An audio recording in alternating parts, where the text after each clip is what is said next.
In ancient India lived a king called Dighiti, who was dearly beloved by his people. The king was so loving and benevolent that he didn't want any fighting in his state, nor had he ever thought of invading other countries. As such, in his kingdom, there were no weapons to be found.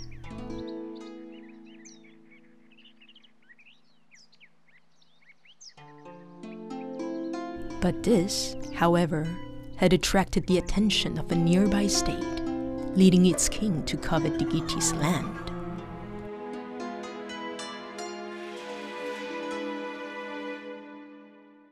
And soon enough, the king decided to make an invasion.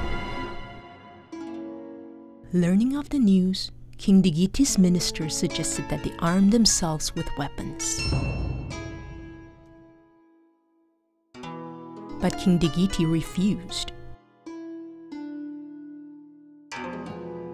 After his ministers retreated, he summoned his son, Prince Dighiti, and said to him, "My ministers wanted to prepare for war because of me. To ensure peace of the state and protect my people, I think we should leave." Prince Dighiti agreed with his father's decision.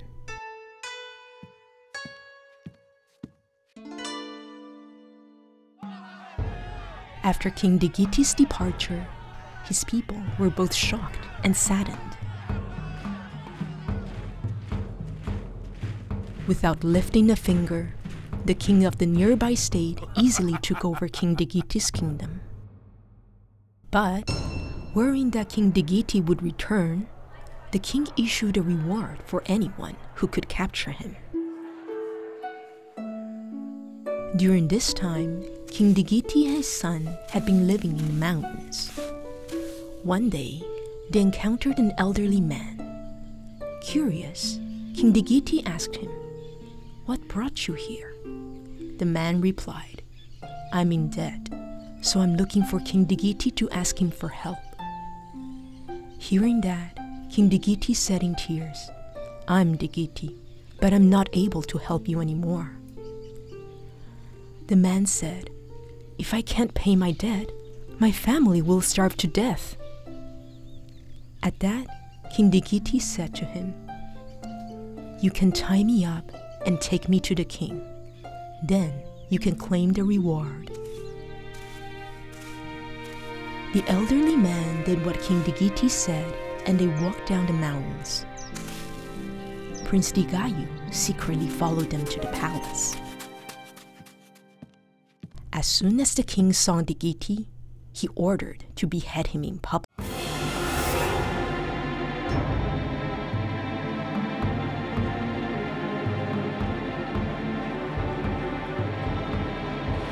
On the execution stand, King Dighiti spotted Prince Dighiti in the crowd, so he pled to have a few minutes, and then he said to everyone, "Remember to always be kind and loving, and don't give rise to evil thoughts under any circumstances." After saying those words, he was executed.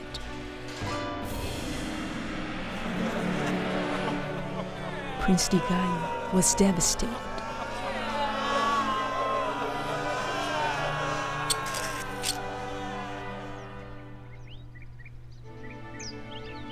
After his father's death, Prince Dighiti worked as a farmer to grow vegetables. His vegetables were so delicious that even the palace loved them very much. One day, after the king tasted the vegetables, he was impressed and asked to see the farmer. When Prince Dighiti came, the king liked him immediately and appointed him as his bodyguard.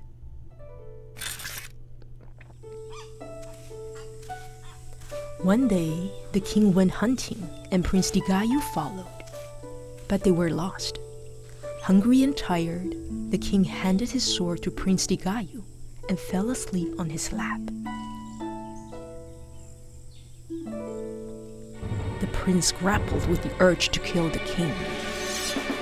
Suddenly, The king awoke with a start and said, "I dreamed that Prince Dighiti came to kill me." The prince replied, "Don't worry, I'm here to protect you." Assured, the king went back to sleep.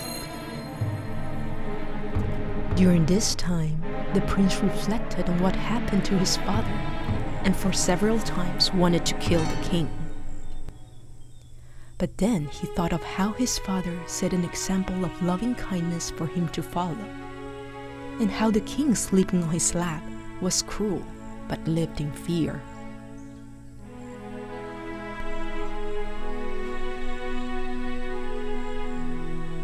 The king awoke 3 times from his bad dreams. He then confessed to Prince Dighiti, "Ever since I killed King Dighiti, I've been living in hell. For years, not a single day has passed where I have found peace of mind. What I did was terribly wrong." The prince then said to the king, "I am Prince Dighiti, King Dighiti's son. I thought this was the best opportunity to kill you, but I just couldn't do it." The king broke out in a cold sweat and begged for forgiveness. Back at the palace, the king summoned his ministers and told them that his bodyguard was actually Prince Dighiti. The king then said to everyone, "What I did was wrong, so I now return the country to Prince Dighiti."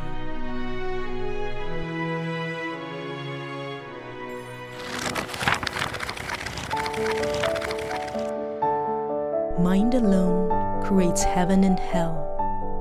With purity of thought, peace prevails.